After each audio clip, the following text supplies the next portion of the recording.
Mēs tiekamies klusajā nedēļā, tāpēc mūsu tēma ir Lieldienu saruna pie tukšā kapa ar apakšvirsrakstu dzīvība, kas atzimst tumsā.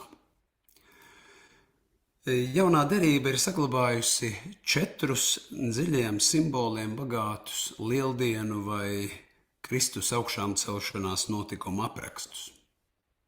Tajos ir zināmas atšķirības, bet dažas lietas visos ir kopīgas.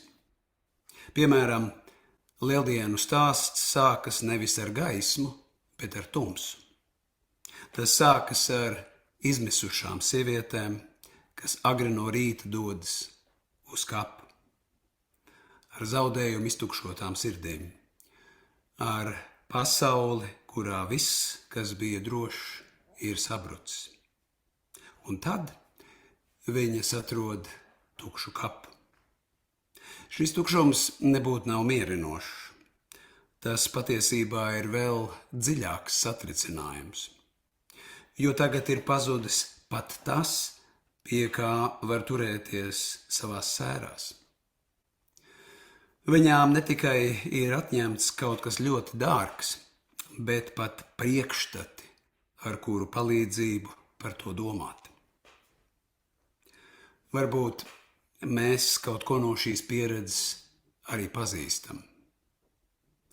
Varbūt katram no mums ir savi tukšie kapi, vietas, kur kaut kas ir beidzies, attiecības, dzīves periods, veselība, meklējumi pēc noteikta dzīves mērķa, kāds pasaules uzskats. Tas ir sagāzies. Un pēkšņi atskārstam, ka pat nezinām, ko par to domāt. Nezinām, ko tagad darīt. Tieši šeit sākas Lieldienas. Nevis tad, kad viss kļūst skaidrs, bet tad, kad viss kļūst pilnīgi neskaidrs. Lieldienas, manuprāt, ir notikums, kuru nav iespējams izskaidrot, bet kurā mēs tiekam aicināti piedalīties. Jā, piedalīties, tā kā protam. Atverot šī notikuma tēliem savu apziņu, sirdi, prātu, mēģinot nevis saprast, bet piedzīvot. Tukšais kaps nav tikai notikums pirms 2000 gadu. Tas ir apziņas stāvoklis. Tā ir vieta, kur sabrūk mūsu līdzinējie skaidrojumi, vairs nedarbojas vecie principi, un mēs zaudējam jebkādu kontroli. Šajā ziņā mūsdienu cilvēki ļoti bieži dzīvo tukšā kapa tuvumā. Proti, mēs dzīvojam pasaulē, kas ārēji darbojas, funkcionē, bet iekšēji nereti ir izsīkusi. Tā ir krīžu, izdegšanas, eksistenciāls bezjēdzības pilna.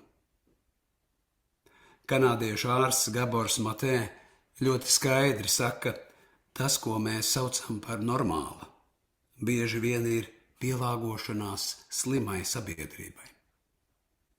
Šī atziņa ir neērta, jo tā nozīmē, ka tas, ko mēs esam iemācījušies uzskatīt par dzīvi, par normālu dzīvi, varbūt nemaz nav dzīve. Tāpēc cilvēks gandrīz vienmēr mēģina no tukšuma aizbēgt, vai to ātri aizpildīt ar vienalga ko, ar to, kas ir pie rokas. Izskaidrot, aizskaidrot, apiet, jo tukšums ir nepanesams, to ir grūti izturēt. Tukšais kaps ienāk mūsu dzīvē kā satricinājums, kā brīdis, kurā vairs nevaram turpināt tāpat kā iepriekš, kad sabrūk ilūzijas, ka varēsim sevi vai savu dzīvi salabot. Tieši tur var sākties klātbūtne, līdzjūtība, atvēršanās. Nereti izdziedināšanās sākas ar pieņemšanu, kad pārstājam no izaicinošās pieredzes bēgt. Tukšais kaps nav problēma. Problēma, kas jāatrisina. Tas ir slieksnis, uz kura nereti pirmo reizi apzināti sastopamies ar dzīves un nāves nesaprotamību, noslēpumu. Kad beidzot esam spiesti atzīt, ka īsti nezinām nec to, kas ir nāve, nec arī to, kas ir dzīve. Kā mēs varējām šo milzīgo trūkumu nepamanīt?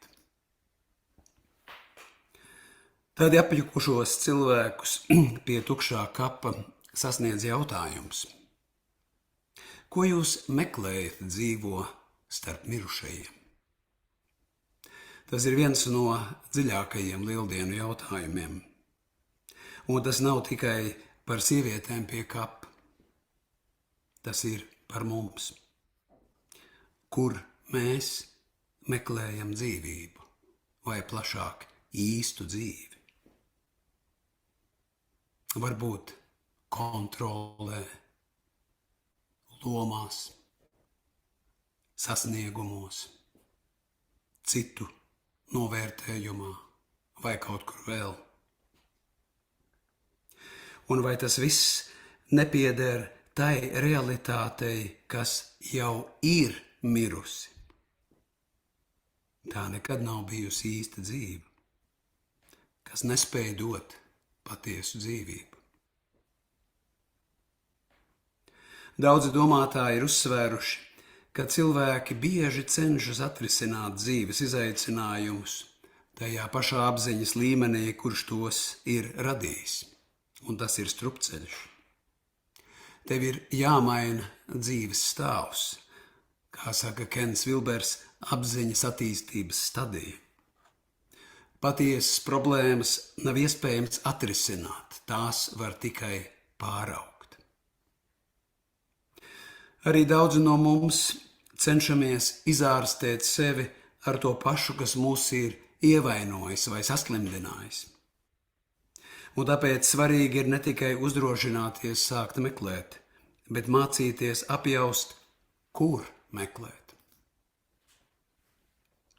Un tad nāk izšķirošais. Ko darīt tukšā kapa priekšā?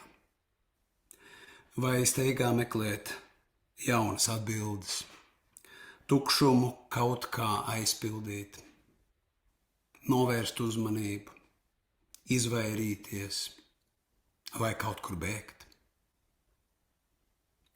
Vai arī uzdrošināties palikt?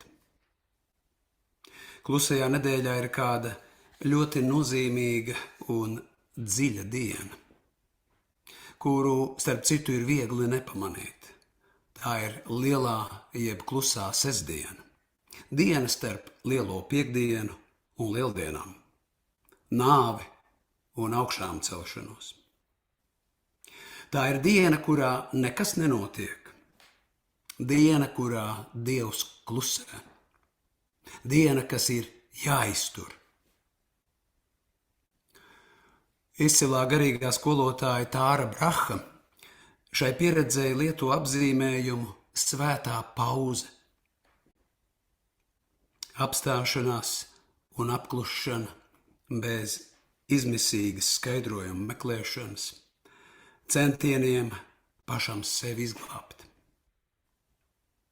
Tā ir diena, kurā jāiztur, ka es vairs nezinu. Es nesaprotu neko.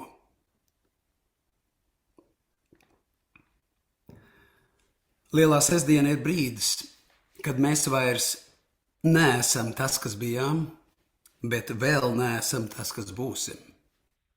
Un šī svētā pauze ir ļoti svarīga, jo bez tās nav lieldienas. Franciskānis Ričards Rors saka, ka nāve vislabāk paskaidro tādas metaforas kā pilnīga kontroles zaudēšana, nokāpšana ellē, eksistenciāls tukšums. Viņš saka, Mēs nevaram nonākt pie jaunas dzīves, apējot vecā sabrukumu. Krusts nav kļūda, tas ir ceļš. Lūdzu, ieklausieties šajos vārdos. Krusts, kas sagrauj veco, nav kļūda, tas ir ceļš. Reizēm vienīgais ceļš. Un šeit atklājas kaut kas ļoti būtisks. Dziedināšanās nesākās ar atbilžu atrašanu, bet ar spēju palikt bez tām, izturēt svēto pauzi. Parasti mēs tukšumu uztveram kā draudu, bet garīgās tradīcijas, arī jaunā derība, tukšumu bieži apzīmē ar dzemdes metaforu. Tā ir vieta, kur svarīgākais vēl nav izpaudies, bet jau ir ceļā. Kā vēl nepiedzimis bērns, tas vienlaikus jau ir šeit, taču vēl nav līdz galam atklājies, redzams. Starp citu, meditācijas praksē mēs sastopam tieši to pašu pieredzi. Meditācija mūs vienmēr aicina apsēsties un vienkārši būt, bez atbildēm un skaidrojumiem, bez kontrolas un garantijām. Nepieciešama pilnīga iztukšošanās. Kā Simona Veila saka, patiesība ienāk dvēselē tikai tad, kad tā ir tukša. Ja mēs no tā neizvairāmies, tad pamazām sāk atklāties kaut kas jauns. Nevienmēr tas, ko mēs gaidījām, bet tas, kas ir patiess un kas ir nepieciešams man. Visos lieldienu aprakstos jaunajā derībā ir kāds ļoti interesants elements. Jēzu pēc augšām celšanās neatpazīst neviens no tiem, kas viņu ir labi pazinuši. Neviens pats. Jāņa evaņģēlijā, piemēram, mēs lasām, ka viņu neatpazīst Marija, pat ilgstoši ar viņu sarunājoties. Lūkas evaņģēlijs vēsta, ka Jēzu neatpazīst mācekļi pat kopā ar viņu pavadot daudzas stundas ceļā. Kāpēc? Jo dzīvība, kas ir augšām cēlusies, nav tieši tā pati, kas bija iepriekš. Tā nav vienkārši vecās dzīves atgriešanās. Tā ir cita kvalitāte. Īsi varētu sacīt, nomirst seklums un piedzimst dziļums. Nomirst virspuse un piedzimst saturs. Taču nevienmēr ar šo skaidrojumu pietiek.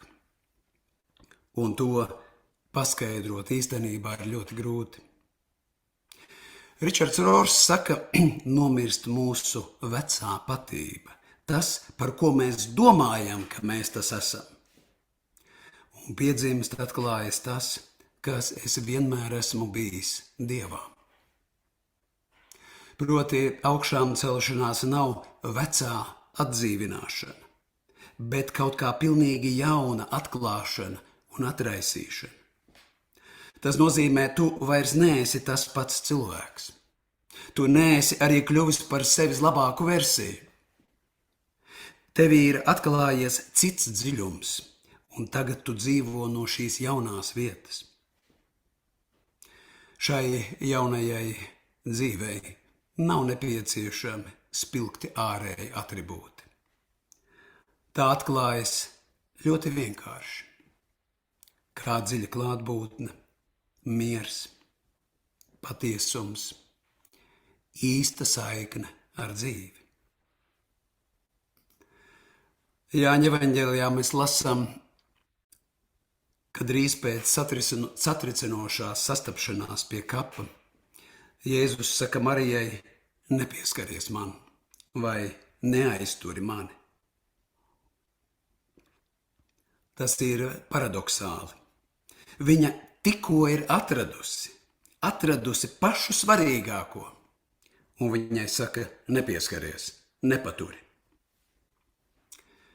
Jā, pār šo pieredzi es neiegūstu kontroli. To nevar pārvērst drošības garantijā. Jo dzīvība, pati dzīve, nav objekts, ko var padarīt par īpašumu. Tā ir attiecības, plūsma, process. Tajā var tikai piedalīties. Vai jūs neesat nekad par to iedomājušies, ka pats dārgākais dzīve mums absolūti nemaz nepieder?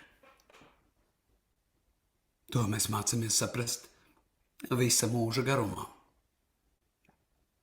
Nenomoki sevi ar krampjainiem centieniem iegūt neiespējamo. Lielākais tevī, manī, mūsos visos ir tas, kas nepieder nevienam cilvēkam. Tas ir satriecoši, biedējoši, pārsteidzoši, izaicinoši, bet neticami atvieglojoši. Cik tas ir labi, ka garantijas nav manī, bet manas dzīves avotā. Mēs esam bezgalīgas būtnes tieši tāpēc, ka piederam Dievam. Ļauj dzīvei būt brīvai, neieķeries tajā. Dzīvo ar pateicību un prieku kā brīnumainu dāvanu. Ja mēs uzdrošinamies atlaist kontroli un uzticēties dzīves noslēpumam, tad kādā brīdī varam atklāt, ka tukšs ir ne tikai Jēzus kaps, bet patiesībā visi kapi. Ko tas nozīmē mums? Varbūt 3 vienkāršas lietas, kuras es aicinu no lieldienām, lieldienu nedēļas jums paņemt līdzi. Pirmkārt, pieņemt tukšumu, pieņemt savus tukšos kapus, situācijas, kurās neko vairs nesaprotam. Ne kā neveiksmi, bet kā vietu, kur var sākties kaut kas jauns. Nevis cenšoties tukšumu ātri aizpildīt vai kaut kā salabot, bet atzīt, atļaut, būt tam vienkārši klātesošam.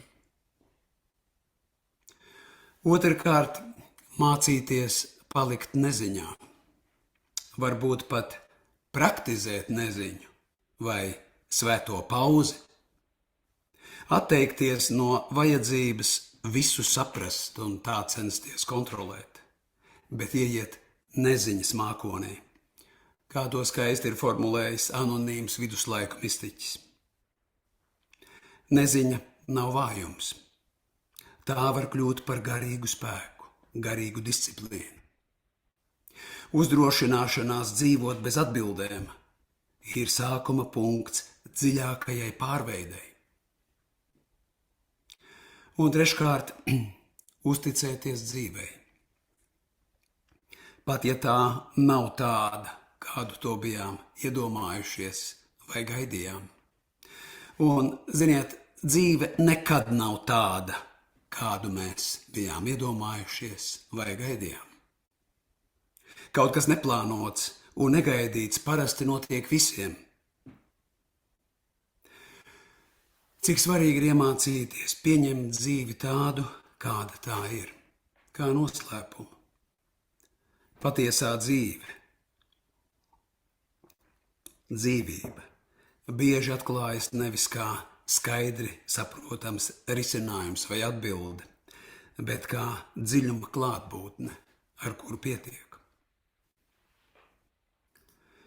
Lieldienas nav stāsts par nāves atcelšanu. Nāve netiek atcelta, tā tiek iekļauta un transformēta. Nāvei tiek piešķirta jēga. Augšām celšanās ir dzīve, kas ietver nāvi, kas ir lielāka par nāvi. Tā ir pieredze, ka dzīvība rodas tur, kur vecais ir sabrucis.